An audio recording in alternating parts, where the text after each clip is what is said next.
लो हेर्नुस् त हजुर किसानीको दुःख।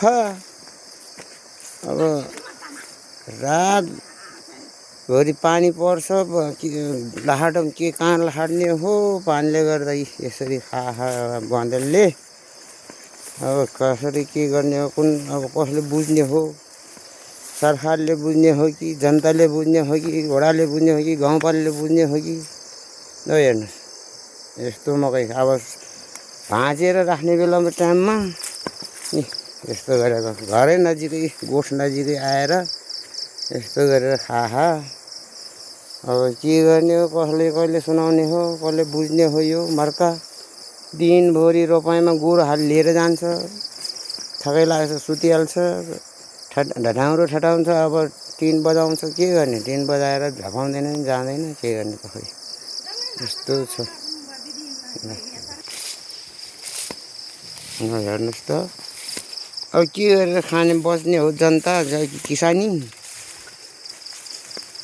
सबैमा भाउ बढाखा, सरकारी नोकरीले चाहिँ तलब बढाखा, हाम्रो चाहिँ के बढाउने हो? अब खोइ यसरी खा दुःख पाखा, किसान गरेर दुःख गरेर घर बसौँ, के बस्ने हो? विदेश जाम पनि सो यो एजेन्टले सबै के अरे लुटमारा गरेर सबै ढाँटेर पैसा खा। हामी के गर्ने त? अब यस्तो छ कसरी? अब यहाँ यो एउटा गरा भयो, यो अर्को गरामा जान्छु। अब फेरि अर्को गरातिर नि जाँदैछ, त्यता नि हेर्नुहोस्। अब मकै यस्तो राम्रो छ, अब भाँचेर राखौँ भने पाकेको छैन, के गरेर खाने हो? अब कसले बुझ्ने हो? मार्का पिर्का अर्को गरामा आयो फेरि। ल हेर्नुहोस् अर्को गरा, यो अर्को गरा नि यस्तो होला हेर्नु त। ल अब यो अब जनता अब सरकारले अब के भने, सरकार गाउँपालिकामा गएर भन्यो भने आएर यस्तै हो, सबैको यस्तै भन्छ।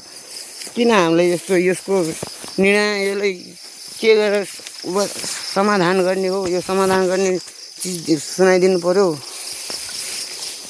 हाम्रो दुःखको मार्का पिर मार्का बुझ्नु पर्यो। दुःख गरेर के काम फाइदा? अर्को गराउन जाँदैछु फेरि। ल हेर्नु भन्यो त। अब के गरेर अब यसै गरेर गऱ्यो भने त दुःख गरेर पिर गरेर के गर्ने? चिन्ता गरेर के गर्ने? ल हेर्नु यहाँ मजासँग खाएछु। ल अर्को गरेर यस्तो तिनवटा गरेर यस्तो बनायो, ढुट्टुै बनाइदियो। अब फाल्नु पर्यो। ल हेर्नु त मकै कसरी? अब के गर्ने त? अब कसले बुझ्ने त पिर मार्का? यहाँ चाहिँ दुईवटा गरेर भयो। अब दुईवटा गरेर यस्तो बनाएर हेर्नु त कसरी खायो। कति आएर खान्छ, कति बेला आएर खान्छ। अब रातैभरि कुर्ने कसले सक्छ र? हेर्नुहोस् त यस्तो दिनैभरि गोरु लिएर खेत रोपाइँ जानुपर्छ। रात रोपाइँबाट आएर यसो बेलुका त ढ्याँडो ठटाउँछु नि, ठटाएर मैले के गर्ने? यहाँ पनि पहिला बाँदरले खाएर चाहिँ ढुट्टै बनाएर सबै काटेको ढोड मात्रै जरा मात्रै। यतातिर नि जस्तो ढुट्टै बनायो, तिनवटा गरेर खत्तम बनाएँ हो। अब के गर्ने हो? उसँग नआए भाइ उजो स्यामा होला, उसँग नआए स्यामै त्यो नि यदि त्यो छोटै बैदियो हो। यहाँ हेर्नुहोस् त। ल हेर्नुहोस् त अब के गरेर उपाय के हो यसको? उपाय यसलाई समाधान कसरी गर्नुपर्छ तपाईँहरूले सिकाइदिनु पर्यो। ल हेर्नु तिनवटा यसले चारवटा गरेर त खत्तम ढुट्टै बनायो नि। अब हामी के खाने त? अब सबै भाउ बढाएर सरकारले जनतालाई भाउ बढाएर चाहिँ सरकारी नोकरी जागिरवालालाई चाहिँ तलब बढाउने, हामीलाई चाहिँ भाउ बढाउने, त्यो यो हो?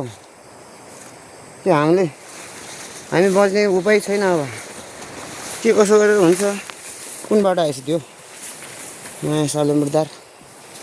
कुनबाट कसरी आएछ र?